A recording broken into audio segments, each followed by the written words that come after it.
दोस्तों नमस्कार। स्वागत है एक बार फिर आपका आपके अपने चैनल श्रुति कोश में। और इस वीडियो में हम बात करने वाले हैं दोस्तों एक और राजस्थान के ज़िले की, जिसका नाम है भरतपुर। तो आइए शुरू करें आज का हमारा टॉपिक। उससे पहले अगर आपने अब तक श्रुति कोश चैनल को सब्सक्राइब नहीं किया है तो आप सब्सक्राइब कर लें, जिससे कि आपकी सभी समस्याओं का समाधान हो सके, आपको लेटेस्ट वीडियो मिल सके और आप एग्ज़ाम की दृष्टि से प्रिपेयर हो सकें। तो दोस्तों शुरू करते हैं आज का हमारा टॉपिक। और भरतपुर की जब हम बात करते हैं तो दोस्तों राजस्थान का पूर्वी प्रवेश द्वार जो है वो भरतपुर कहलाता है। राजस्थान का पूर्वी सिंहधार भी इसको कहा जाता है। पक्षियों का ये स्वर्ग स्थल कहलाता है। राजस्थान की ये जाट रियासत के रूप में जाना जाता है। और दोस्तों इस भरतपुर का जो बसाया था वो महाराजा सूरजमल ने बसाया था 1733 में। और ये भरतपुर शहर जो महाराजा सूरजमल ने 1733 में बसाया था, इन महाराजा सूरजमल को जाटों का प्लेटो और जाटों का अफलातून भी कहा जाता है। दोस्तों भरतपुर राजस्थान की पहली जाट रियासत थी, जिसकी स्थापना जो की थी वो जाट सरदार चूड़ामन ने औरंगजेब की मृत्यु के बाद की थी। अब देखिए दोस्तों, यहाँ पर बिल्कुल भ्रमित होने की आवश्यकता नहीं है। अगर आपको भरतपुर रियासत की बात की जाए तब तो जाट सरदार चूड़ामन के द्वारा भरतपुर रियासत की जो है स्थापना की गई थी। लेकिन अगर वर्तमान भरतपुर शहर की बात की जाए तो फिर वो महाराजा सूरजमल के द्वारा बसाया गया था। दोस्तों क्षेत्रफल की अगर इसकी बात की जाए तो क्षेत्रफल इसका 5066 वर्ग किलोमीटर। और भरतपुर को राजस्थान के 4 जिले जो हैं वो स्पर्श करते हैं: अलवर, दौसा, करौली और धौलपुर। वहीं पर जब हम इसकी अंतर्राज्यीय सीमा की बात करते हैं तो दोस्तों अंतर्राज्यीय सीमा जो है, उत्तर की सीमा जो है हरियाणा से छूती है और पूर्व की सीमा जो है यूपी से इसकी छूती है। यानी भरतपुर जो है वो 2 राज्यों को संपर्क करता है। दोस्तों 4 जून 2005 को राजस्थान का ये 7वां संभाग बना और इसमें ये जो है राष्ट्रीय राजधानी क्षेत्र में भी शामिल किया गया। और राष्ट्रीय राजधानी क्षेत्र में शामिल करने वाला राज्य का ये दूसरा जिला है। प्रथम जिले की हमने बात की थी जब हमने अलवर की बात की थी, तो ये राष्ट्रीय राजधानी क्षेत्र में शामिल राज्य का दूसरा जिला है। और अगर इसकी अक्षांशीय स्थिति की बात की जाए तो अक्षांशीय स्थिति है दोस्तों 26 डिग्री 22 मिनट उत्तरी अक्षांश से 27 डिग्री 5 मिनट उत्तरी अक्षांश। और वहीं पर भरतपुर की देशांतरीय स्थिति की बात की जाए तो देशांतरीय स्थिति है दोस्तों 76 डिग्री 53 मिनट पूर्वी देशांतर से 78 डिग्री 11 मिनट पूर्वी देशांतर। ये इसकी जो है देशांतरीय स्थिति है।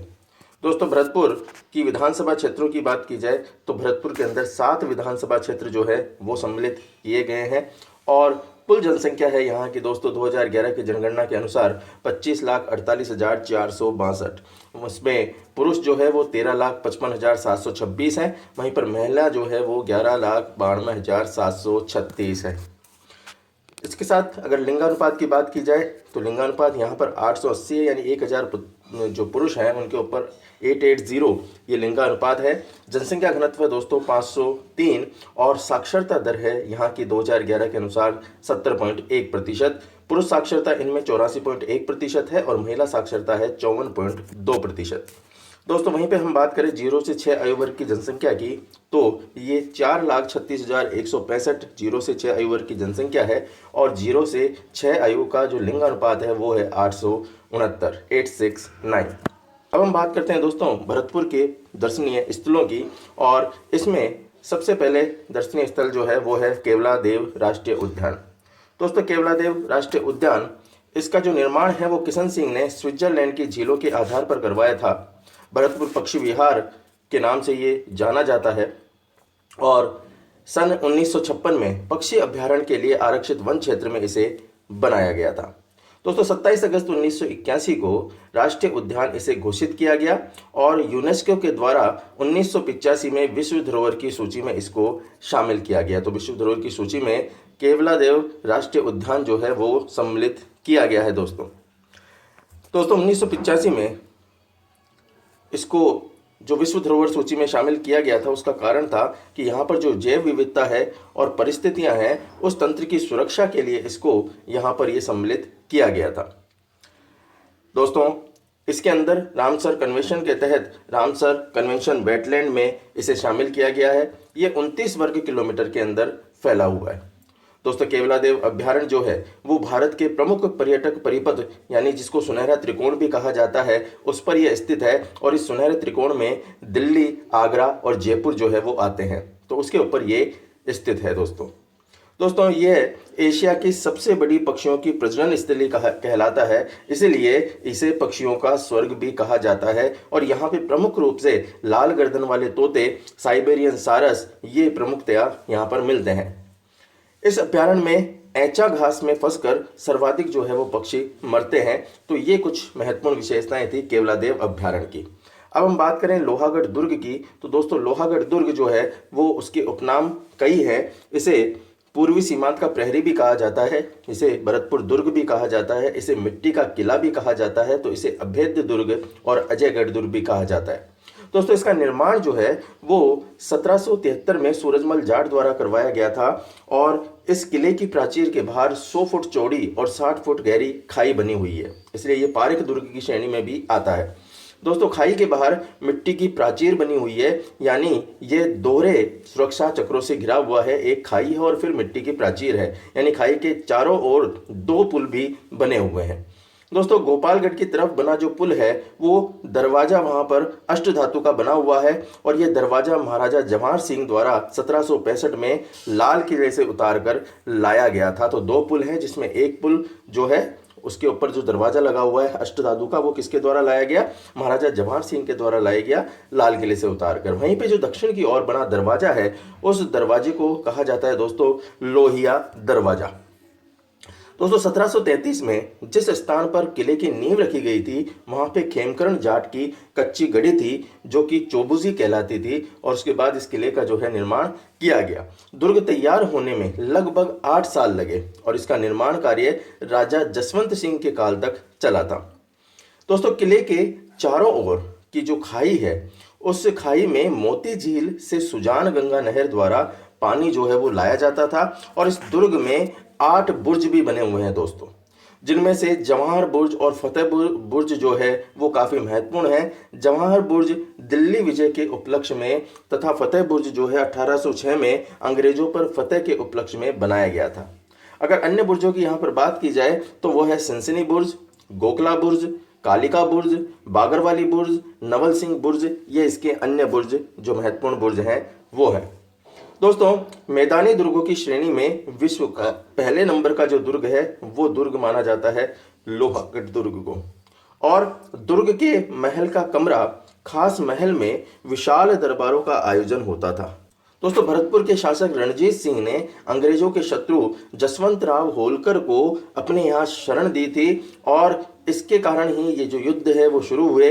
अंग्रेज जनरल लॉर्ड बैक ने दुर्ग पर 5 बार आक्रमण किया किंतु असफल रहा और 1805 में ये 5 बार आक्रमण जो है लॉर्ड लेक के द्वारा लोहागढ़ दुर्ग पे किए गए थे। इसलिए इसको अजय दुर्ग भी जो है वो कहा जाता है, अभेद दुर्ग भी कहा जाता है कि अंग्रेजों के द्वारा बार बार आक्रमण पर भी इसको भेद नहीं पाए। दोस्तों मार्च 1948 में मत्स्य संघ का जो उद्घाटन हुआ था वो उद्घाटन समारोह इसी महल में किया गया था। इसके लिए जो प्रसिद्ध कहावतें हैं वो है 8 फिरंगी 9 गोरा लड़े जाट का 2 छोरा। 8 फिरंगी 9 गोरा लड़े जाट का 2 छोरा। और ये 2 छोरा कौन थे दोस्तों? दुर्जन लाल और माधो सिंह, ये 2 छोरा थे। और इस दुर्ग में एक और कहावत प्रचलित है कि हट जा गोरा पहचान है। तो ये जो दुर्ग है ये बहुत ही ऐतिहासिक दुर्ग माना जाता है राजस्थान का। और दोस्तों इस दुर्ग में राजेश्वरी माता का मंदिर भी स्थित है और राजेश्वरी माता को भरतपुर वंश की कुलदेवी जो है वो कहा जाता है। अब बात करते हैं दोस्तों एक और दुर्ग की जो है बयाना दुर्ग। दोस्तों बयाना के अंदर ये स्थित है और निर्माण इसका 1040 ईस्वी के अंदर करवाया गया था महाराजा विजयपाल के द्वारा जो कि यादव वंश के थे। और मानी पहाड़ी पर इसका ये दुर्ग जो है बनाया गया था। मानी पहाड़ी को दोस्तों दमदमा पहाड़ी भी कहा जाता है। इस दुर्ग के जो अन्य नाम मिलते हैं वो मिलते हैं विजय मंदिर का किला, बादशाह दुर्ग, विजयगढ़, श्रीपंत दुर्ग, श्रीपुर दुर्ग, बाणासुर का किला, ये इसके अन्य नाम मिलते हैं। दोस्तों ये गृह दुर्ग की जो है श्रेणी के अंदर आता है। और भीमलाट नाम का जो स्तंभ है वो यहाँ पर बना हुआ है जो कि लाल पत्थरों से निर्मित है। दोस्तों ये भीमलाट जो है ये विष्णुवर्धन ने विक्रम संवत 428 में पुंडरिक यज्ञ की समाप्ति पर स्थापित करवाया था। वहीं पर उषा मंदिर की बात की जाए तो इसके अंदर उषा मंदिर विक्रम संवत 1012 में रानी चित्रलेखा के द्वारा निर्मित करवाया गया था। यहाँ पर लोदी मीनार भी है जो कि इब्राहिम लोदी द्वारा बनवाई गई थी, और इसके अलावा सराय सादुल्ला, अकबरी छतरी और जहांगीरी दरवाजा भी इसमें स्थित है। दोस्तों, बयाना के निकट के जो पर्वतीय अंचल हैं उनको शोणितगिरी कहा जाता है और बयाना नगर को शोणितपुर कहा जाता है। तो ये पर्वतीय अंचल जो यहाँ पर है इसको तो शोणितगिरी और बयाना नगर को शोणितपुर के नाम से भी जाना जाता है। नेक्स्ट हम बात करते हैं दोस्तों तमनगढ़ की। तमनगढ़ जो कि बयाना के अंदर स्थित है, इसे त्रिभुवनगढ़ या तिमनगढ़ भी कहा जाता है। ये एक गिरि दुर्ग है और बयाना से 23 किलोमीटर दक्षिण में ये स्थित है। इसका निर्माण त्रिभुवनपाल ने कराया था जो कि महाराजा विजयपाल के पुत्र हैं, और 11वीं शताब्दी ईस्वी में इसका उत्तरार्ध के अंदर इसका निर्माण किया गया था। दोस्तों, तमनगढ़ दुर्ग के अंदर ननद भोजाई का कुआं भी स्थित है। बात करें डीग के किले की, तो डीग के किले का निर्माण बदन सिंह ने कराया था 1730 में, और ये भूमि दुर्ग की श्रेणी में आता है। वहीं पर वेर किले की अगर बात की जाए तो वेर के किले का निर्माण बदन सिंह ने करवाया था, और चारों तरफ जो है प्रताप नहर इसके स्थित है। बात करें अगर डीग की दोस्तों, डीग जो कि जल महलों की नगरी कहलाता है, भरतपुर की प्राचीन राजधानी है और जल महलों के लिए ये प्रसिद्ध है। इसके जो प्रमुख जल महल हैं वो है गोपाल भवन, सूरज भवन, किशन भवन, केशव भवन, हरिदेव भवन, नंद भवन, सावन बादो। ये प्रमुख जल महल जो है वो डीग के अंदर है, इसलिए डीग को जल महलों की नगरी के नाम से जाना जाता है। अधिकांश जो जल महल है वो महाराजा सूरजमल और जवाहर सिंह द्वारा बंसी पहाड़पुर के बादामी रंग के बलुई पत्थर से निर्मित किए गए हैं। दोस्तों बंसी बहारपुर जिसका पत्थर जो है अब पहले संरक्षित क्षेत्र में आता था, लेकिन अब उसका पत्थर जो है ये गुलाबी रंग का, बादामी रंग का जो पत्थर है उसका निर्माण राम मंदिर के अंदर भी अयोध्या के अंदर किया जाएगा। केंद्र सरकार की तरफ से इसकी मंजूरी जो है वो मिल गई है। दोस्तों, बात करें अगर बयाना की, तो बयाना उपनाम श्रीपंत इसका कहलाता है उपनाम, और यहाँ अनगिनत कब्रगाह है, इसलिए इसे कब्रगाहों का शहर भी कहा जाता है, और पुराणों में इसे शोणितपुर जो है वो कहा गया है। दोस्तों, बात करें अगर खानवा के मैदान की, खानवा का मैदान भरतपुर में है, काफ़ी प्रसिद्ध है खानवा का मैदान। ये रूपवा तहसील में खानवा का मैदान पड़ता है और गंभीर नदी के तट के ऊपर ये खानवा का मैदान है। दोस्तों, भरतपुर से 32 किलोमीटर पूर्व में स्थित है। 17 मार्च 1527 को बाबर और मेवाड़ के महाराणा सांगा के मध्य जो युद्ध हुआ था, खानवा का युद्ध, वो यहीं लड़ा गया था और इसमें बाबर विजयी हुआ था, और इसके बाद माना जाता है कि भारत में मुगल साम्राज्य की जो स्थापना है वो स्थायी रूप से हो गई थी। और दोस्तों, यही खानवा है जहां पर बलराम, रेवती और चक्रधर दो भुजा वाले विष्णु की विशाल मूर्तियां यहां पर स्थित है। दोस्तों, बात करें रूपवास की, तो रूपवास फतेहपुर सिकरी के समीप होने के कारण अकबर की आखेट स्थली भी रहा है। अकबर यहाँ शिकार करने आता था, और अकबर के मृगया जो महल है वो मृगया महल यहीं पर रूपवास में स्थित है, जो काफ़ी दर्शनीय है। दोस्तों, बात की जाए वेर की, तो इसकी स्थापना की थी दोस्तों प्रताप सिंह ने 1726 में, और यहाँ पर इसको बाग बगीचा का कस्बा भी कहा जाता है, क्योंकि यहाँ पर जो प्रमुख दर्शनीय स्थल है वो देखिए, फुलवारी महल, प्रताप फुलवारी, ऊंटाला का किला, वेर का किला, नौलखा बाग। तो यहाँ पे जो फुलवारियाँ हैं इसके कारण इसको बाग बगीचा का कस्बा भी कहा जाता है। और दोस्तों, वेर को ही भरतपुर जिले की लघु काशी भी कहा जाता है। दोस्तों, बात करें यहाँ पर कामा की, तो कामा जो है इसके अन्य नाम है काम्यक वन, कदम्ब वन, कामवन, ब्रह्मपुर, ये इसके अन्य नाम हैं। और पुष्टि मार्गीय वल्लभ संप्रदाय की दो पीठ भी यहाँ पर स्थित है कामा में। एक तो है गोकुल चंद्र जी की और दूसरी है मदन मोहन जी की।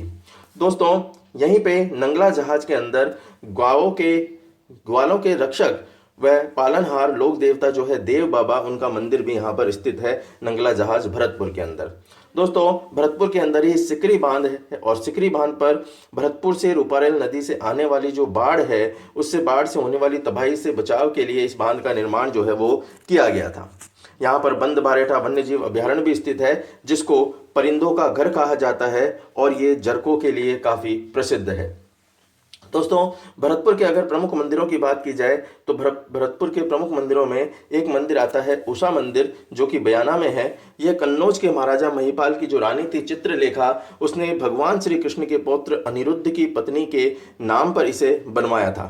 आक्रमणकारियों के द्वारा इस पर आक्रमण कर इसको तोड़वा दिया गया और इसको मस्जिद का रूप दे दिया गया, तो उषा मस्जिद के रूप में भी ये जाना जाता है। दोस्तों बात करें एक और मंदिर की जिसका नाम है गंगा मंदिर, और गंगा मंदिर का निर्माण करवाया था दोस्तों महाराजा बलवंत सिंह ने। महाराजा बलवंत सिंह 1846 में इसका ये निर्माण करवाया था बलवंत सिंह ने। और बंसी पहाड़पुर के जो पत्थर हैं उन पत्थरों का प्रयोग गंगा मंदिर को बनाने में किया गया है। दोस्तों 2 मंजिला ये गंगा मंदिर है और ये 84 खंभों पर टिकी हुई इमारत है। इसके सामने का हिस्सा जो है वो मुगल शैली का है तथा पीछे का हिस्सा जो है वो बौद्ध शैली से निर्मित है। दोस्तों महाराजा ब्रजेंद्र सिंह ने इस इमारत में 12 फरवरी 1937 को गंगा की मूर्ति को प्रतिष्ठित करवाया था, जो कि काफ़ी दर्शनीय है। और इस मंदिर में गंगा मैया का जो वाहन है मगरमच्छ, उसकी भी विशाल मूर्ति यहाँ पर विराजमान है। दोस्तों एक और मंदिर जो कि लक्ष्मण मंदिर के नाम से जाना जाता है, इसका निर्माण जो प्रारंभ किया था वो महाराजा बलदेव सिंह ने किया था, और इसको पूर्ण कराने का जो श्रेय मिलता है वो महाराजा बलवंत सिंह को मिलता है। तो बलदेव सिंह ने इसका प्रारंभ किया था और बलवंत सिंह ने इसको पूर्ण करवाया था। दोस्तों यहाँ पर जामा मस्जिद भी है जिसका निर्माण जो है महाराजा बलवंत सिंह के द्वारा करवाया गया। लाल पत्थर से यह निर्मित है और कौमी एकता की दूसरी यादगार इमारत के रूप में इसे जाना जाता है। इसके प्रवेश द्वार जो है वो फतेहपुर सिकरी के बुलंद दरवाजे के नक्शे पर बनाया गया है। दोस्तों अगर बात करें भरतपुर जिले के प्रमुख मेलों की, तो भरतपुर जिले के अंदर बजरंग पशु मेला लगता है। बजरंग पशु मेला उज्जैन भरतपुर में लगता है, जो कि आषाढ़ कृष्णा द्वितीया से अष्टमी तक लगता है। वहीं पर यहाँ पर गरुड़ मेला भी लगता है, और ये गरुड़ मेला दोस्तों बंसी पहाड़पुर भरतपुर में लगता है, जो कि कार्तिक शुक्ला तृतीया को लगता है। यहाँ पर जवाहर प्रदर्शनी व ब्रज यात्रा मेला भी लगता है, जो डीग भरतपुर के अंदर लगता है। और मार्गशीर्ष कृष्णा द्वादशी से शुक्ल पंचमी तक ये मेला लगता है। गंगा दशहरा मेला यहाँ पर कामा भरतपुर में लगता है, जो कि ज्येष्ठ शुक्ल सप्तमी से द्वादशी तक लगता है। और वहीं पर बसंती जो पशु मेला है वो रूपवास भरतपुर में लगता है, जो कि माघ कृष्ण अमावस्या से शुक्ल अष्टमी तक लगता है। ब्रज महोत्सव दोस्तों डीग भरतपुर के अंदर फरवरी में मनाया जाता है। वहीं पर जसवंत पशु मेला जो है वो भरतपुर में माघ शुक्ल पंचमी से पूर्णिमा तक मनाया जाता है। दोस्तों कृष्ण पक्ष के बाद जो है वो अमावस्या आती है, और शुक्ल पक्ष जो है उसके बाद में ये 15 जो पखवाड़ा पूरा हो जाता है वहां पर पूर्णिमा आती है। इसीलिए हमने इसको 15 को क्या कहा, इसको कहा हमने पूर्णिमा या अमावस्या। दोस्तों वहीं पर भोजन बारी या थाली परिक्रमा जो है वो कामा भरतपुर के अंदर है, जहां पर भाद्रपद शुक्ल पंचमी को मेला लगता है। बात करें अगर भरतपुर की प्रमुख नदियों की, तो यहाँ पर रूपारेल नदी है जिसका उद्गम जो है उदयनाथ की पहाड़ी से हुआ है, थानागाजी अलवर से। भरतपुर में शिकरी बांध तक आते आते बिल्कुल ये लुप्त हो जाती है। इसको लसवारी नदी भी कहा जाता है और स्थानीय भाषा में इसको वराह नदी भी कहा जाता है। दोस्तों भरतपुर की जीवन रेखा के रूप में रूपारेल नदी को जाना जाता है। वहीं पर बात करें अगर बाणगंगा नदी की, तो बाणगंगा नदी जिसको अर्जुन की गंगा भी कहा जाता है, ताला नदी भी कहा जाता है, इसका उद्गम बैराट की पहाड़ियों से हुआ है जयपुर से। और भरतपुर में अजान बांध जो है इसके ऊपर बना हुआ है, जिसका निर्माण करवाया सूरजमल ने। राजस्थान की दूसरी नदी जो अपना जल सीधा यमुना में डालती है वो है बाणगंगा नदी, और इस नदी पर दौसा में माधव सागर बांध परियोजना जो है वो स्थित है। दोस्तों भरतपुर राज्य में 2 टकसाल भी थे जो डीग और भरतपुर के अंदर थे। 1763 ईस्वी में चांदी के सिक्के सूरजमल ने शाह आलम के नाम पर यहाँ से चलाए थे, और डीग की टकसाल से महाराणा रणधीर सिंह ने चांदी का रुपया, अठन्नी और चवन्नी चलाई थी। तो 2 टकसाल जो है वो भरतपुर में स्थित है। दोस्तों इसके अगर अन्य महत्वपूर्ण तथ्यों की बात की जाए, तो भरतपुर के राजाओं का राज्याभिषेक जो है वो राज्याभिषेक समारोह जवाहर बुर्ज में होता था। वहीं पर डीग महोत्सव जो है कृष्ण जन्माष्टमी को इसमें आयोजित किया जाता है। भरतपुर में दोस्तों गुलाबी संगमरमर भी पाया जाता है। तो राज्य की प्रथम सहकारी बैंक 1904 ईस्वी में डीग भरतपुर में स्थापित की गई थी। दोस्तों राज्य में जैव उर्वरक का प्रथम सहकारी कारखाना जो है वो भरतपुर में ही स्थापित किया गया था। राष्ट्रीय सरसों अनुसंधान केंद्र की बात की जाए तो वो भी सेवर भरतपुर में स्थित है, जिसकी स्थापना 20 अक्टूबर 1993 को की गई थी भारतीय कृषि अनुसंधान परिषद के द्वारा। दोस्तों लालदासी संप्रदाय की प्रधान पीठ नंगला भरतपुर में स्थित है। वहीं पर मुर्रा नस्ल की भैंसों का केंद्र भी कुम्हेर भरतपुर यहाँ पर है। राज्य में अगर सौर ऊर्जा की बात की जाए तो सौर ऊर्जा चलित मिल्क चिलिंग प्लांट जो है वो भरतपुर में स्थित है। सांसी जनजाति सर्वाधिक भरतपुर में पाई जाती है। तो वहीं पर सिमको वैगन फैक्ट्री जो भरतपुर में स्थित है वो रेल के डिब्बे बनाने का काम करती है, जिसकी स्थापना 13 जनवरी 1957 को की गई थी। दोस्तों भरतपुर के अंदर जो प्रमुख बांध है वो है सिकरी बांध, शाही बांध, अजान बांध और बंद बारेठा। अगर हम बात करें यहाँ की मोती झील की, तो मोती झील का निर्माण रूपारेल नदी के जल को रोककर किया गया था। इसलिए भरतपुर की लाइफलाइन और जीवन रेखा इसको कहा जाता है। और इसमें नील हरित शैवाल जो N2 है उससे युक्त खाद्य प्राप्त यहाँ पर होती है। दोस्तों, होली के अवसर पर बम नृत्य अलवर और भरतपुर में किया जाता है। वहीं गोकुल जी वर्मा को शेरे भरतपुर कहा जाता है। नौटंकी भरतपुर का प्रसिद्ध लोकनाट्य है जिसकी शुरुआत जो है डीग निवासी भूरेलाल ने यहाँ पर की थी। यहाँ पर ड्रग वेयर हाउस भी जो है वो स्थापित है। और राजस्थान में प्रथम सहकारिता जो कानून बना था 1915 में, वो भी भरतपुर में सबसे पहले लागू हुआ था। नोहा भरतपुर में एक टीले की खुदाई के अंदर दोस्तों 5 सांस्कृतिक युगों के अवशेष जो है वो प्राप्त हुए हैं। दोस्तों, यहाँ पर फुलवारी उद्यान का निर्माण किया गया जो 1763 में राजा सूरजमल के द्वारा करवाया गया था, जो भी काफी दर्शनीय है। और जैव उर्वरक का जो प्रथम कारखाना है वो भरतपुर के अंदर स्थापित किया गया। दोस्तों, भरतपुर के जो निवासी हैं गंभीर सिंह, उनको 2004 में एक पृष्ठ का जो कैलेंडर है जिसमें करोड़ जो संख्याएं हैं, 1 करोड़ साल की संख्याओं की जो गणना है वो देखी जा सकती है, वो इन्होंने बनाया गंभीर सिंह ने, जो कि भरतपुर के निवासी थे। और इनके लिए इसको Limca book of world record में भी स्थान दिया गया है। तो दोस्तों, ये थे कुछ भरतपुर के जुड़े हुए महत्वपूर्ण तथ्य। आशा है आपको जिला समझ में आया होगा। धन्यवाद। आपका दिन शुभ हो।